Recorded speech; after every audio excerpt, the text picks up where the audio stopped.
बिस्मिल्लाहिर्रहमानिर्रहीम। Assalamu alaikum. I am Tayyaba Batul. I want to thankful Professor Nasreen Fatima, Dr. Shazia Nisar, Dr. Sadaf Iqbal and Dr. Asad Khan. My presentation topic is ion exchangers and their analytical applications. Content.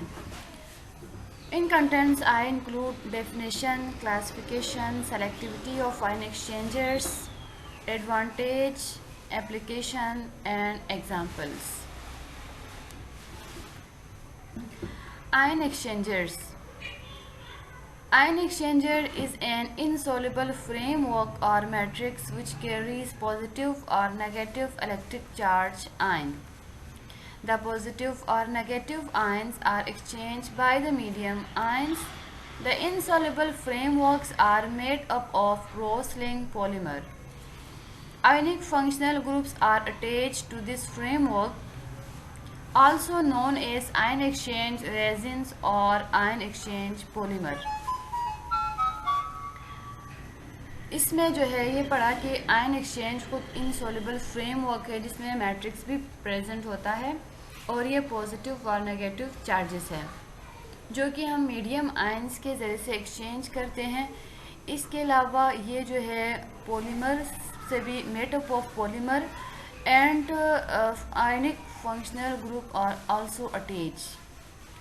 So we also known as its resins, ion exchange resins due to presence of resin और या हम उसको ion exchange polymer भी कहते हैं ion exchangers को। Classification. There are three types of classification. Firstly, discuss resins, secondly gels, and third inorganic exchanger. Selectivity for ion exchange. In general, ion exchangers favor the binding of ions of higher charges. ये जो है higher charges के साथ bind करने को ज़्यादा favor करते हैं. Decrease hydrated radius, increase polarizability. Now discuss about advantages.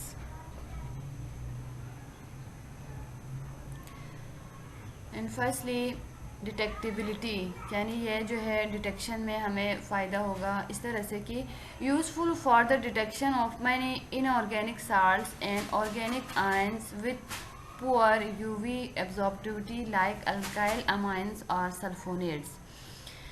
जब भी कोई ग्रुप जैसे कि इनऑर्गेनिक साल्ट हो या कोई ऑर्गेनिक आयंस वो अगर यूवी एब्जॉर्प्टिविटी में पुअर हो, स्पेक्ट्रम शो नहीं कर रहा हो, उस वक़्त हम ये आयन एक्सचेंज यूज़ करेंगे जो कि अल्काइल अमाइन और सल्फोनेट्स लाइक एग्जांपल दिए हुए हैं इन दो ग्रुप्स के। दूसरा है इसका जो सबसे ज़्यादा मोस्ट इम्पॉर्टेंट एडवांटेज वो जो है प्रिपरेटिव सेपरेशन में usually preferred because of availability of volatile buffers makes the removal of mobile face easier. इसमें जो है वोलेटाइल बफर्स की प्रेजेंस की वजह से हमें जो है मोबाइल फेस को रिमूव करना आसानी होती है। Useful to resolve very complex sample that is in the case of multi step separation. ये जो है चाहे जितना भी कॉम्प्लेक्स सैंपल ही क्यों ना हो, अगर उसमें जो है सेपरेशन की जो स्टेप्स है वो अगर ज़्यादा हो, मल्टी स्टेप हो, तो इसमें भी ये जो है यूज़फुल होगा।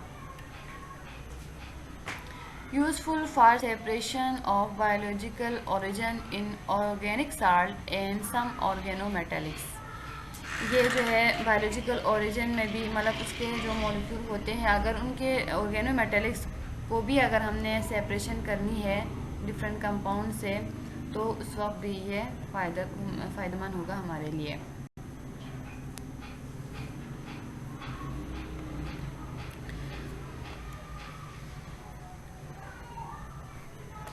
हमने जो है क्लासिफिकेशन में इसके तीन टाइप्स हमने पढ़ा था, ion exchange resins, ion exchange gels and inorganic ion exchanger. तो ion exchange resins are use for the separation of small molecules. कहाँ पे यूज़ होगा? स्मॉल मॉलिक्यूल्स की सेपरेशन के लिए आयन एक्सचेंज रेजिन को यूज़ करेंगे। इसी तरह ion exchange gels are used for the separation of large molecules like protein, nucleic acid. इसी तरह अगर लार्ज मॉलिक्यूल की सेपरेशन करनी हो तो उस वक्त हम आयन एक्सचेंज जेल को यूज़ करते हैं, जैसे कि प्रोटीन हो गया, lipid, carbohydrate, nucleic acid etcetera. Separation involving harsh chemical condition, कभी कभी जो है हमारे नॉर्मल कंडीशन से हट के जो है कोई सिचुएशन आ जाती है उसकी सेपरेशन के दौरान, तो जैसा कि high temperature, high radiation level, strongly basic solutions और पावरफुल ऑक्सीडाइजिंग एजेंट, जब ये चीज़ें हों नॉर्मल से हटके, तो उस वक्त भी अगर हमने सेपरेशन करनी हो तो हम जो है इनऑर्गेनिक आयन एक्सचेंजर्स को हम यूज़ करते हैं, वो वहाँ पे हेल्पफुल होगा।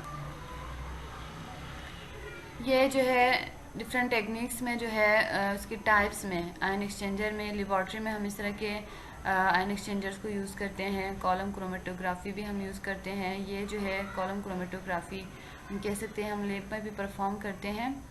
इसी तरह ये कमर्शियली हम इसको यूज़ करते हैं, और ये ऑटोमेटेड, ये जो है हाई लेवल पे यूज़ होगा, लेबॉर्ट्री में नहीं होगा। Applications used in household laundry detergent and water filters to produce soft water। अगर हमारे पास हार्ड वाटर हो तो हार्ड वाटर को हम किसी भी चीज़ के लिए हम यूज़ तो नहीं कर सकते हैं, तो अगर हमने उसको यूज़फुल बनाना है तो हम सॉफ्ट वाटर चाहिए, उसके लिए हम लॉन्ड्री डिटर्जेंट्स और वाटर फिल्टर्स वगैरह में हम यूज़ करते हैं। Used in domestic water treatment is the removal of nitrate and natural organic matter। अगर जो है उसमें नाइट्रेट और नेचुरल ऑर्गेनिक मैटर वगैरह प्रेजेंट हो तो उस वक्त हम जो है उसकी डोमेस्टिक वाटर ट्रीटमेंट के लिए भी हम यूज़ करते हैं आयन एक्सचेंजर्स को। Ion exchange process are use to separate and purify metals. Metal हमेशा ओलाई की फॉर्म में होती है, उसकी जो है प्यूरिफाई के लिए भी और सेपरेशन के लिए भी हम आयन एक्सचेंजर को होते हैं। ये जो है आयन एक्सचेंज रेजिन, यानी ये हम लैब में भी हम देखते हैं, जब हम केट आयन एक्सचेंज हो या एन आयन एक्सचेंजर हो, उसके अंदर उसी कॉलम के अंदर रेजिन लगा हुआ होता है, उसकी स्ट्रक्चर ही होती है, उस पर नीचे स्ट्रक्चर पे जो है नीचे साइड पे उसका कॉटन या कोई वूल वगैरह लगा हुआ होता है, और ऊपर में जो रेजिन होती है, इसके बाद हमने इसकी जिस चीज़ की हमने इल्यूशन करनी है या सेपरेशन करनी है उसी के साथ हम कर लेते हैं। तो हम ये इसको तो हम लैब में भी परफॉर्म कर। अब रेजिन के जो स्ट्रक्चर है ये पिक्चर्स में दिखाए गए हैं कि आयन एक्सचेंज रेजिन बीड्स इस तरह से होती है, और नीचे वाला जो इंस्ट्रूमेंट है वो हम प्रोटीन की प्यूरिफिकेशन के लिए यूज़ करते हैं। Analytical application of ion exchangers. Ion exchange chromatography is another area to be mention. अब जो है सबसे ज़्यादा जो मोस्ट इसकी जो एग्जांपल अगर हम लेना चाहें तो एनालिटिकली तो आयन एक्सचेंज क्रोमेटोग्राफी है। Ion exchange chromatography is a chromatographically method that is widely use for chemical analysis and separation of ion.